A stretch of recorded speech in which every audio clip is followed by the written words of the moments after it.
За эрүүл мэндийн салбарт онцлогоо эмчилгээний шинэ дэвшилтэд технологиг нэвтрүүлсэн иргэдийн эрэлт хэрэгцээнд нийцсэн жишг эмнэлгийг өнөөдөр хүлээлгэн өгөхөд үнэтэй хувь нэмэр оруулсан санхүүжүүлэгч болох Азийн хөгжлийн банк.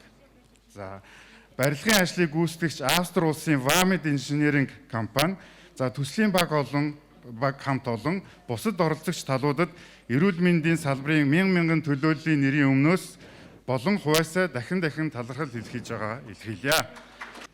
За эрхэм хүндэт зочид төлөөлөгчдөө эрхэм хэсэг хадагтай ноёдоо та бүхний энэ өдрийн амар амгалан айлтгах мэдчилье.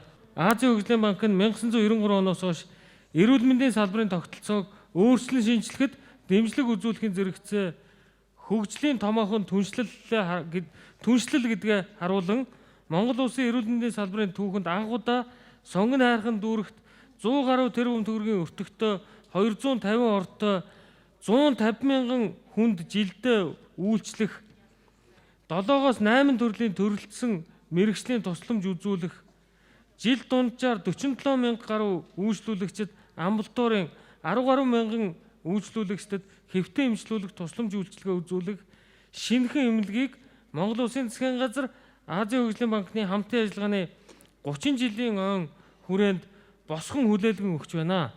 Насан туршидын эрчим дэмжлэгээ, хүүхдийн эрчим дэмжлэгээ, өдрийн эмчилгээ, нөхөн сэргээх гээд олон шинэлэг бидний хуучин хийж үзүүлж байгаагүй тусламжийг үзүүлэх болно.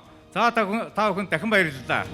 This is a project that costed 60.5 million, of which ADB provided 55 million in loan and grant financing, and the rest of it, about 5.5 million, was from the government sources.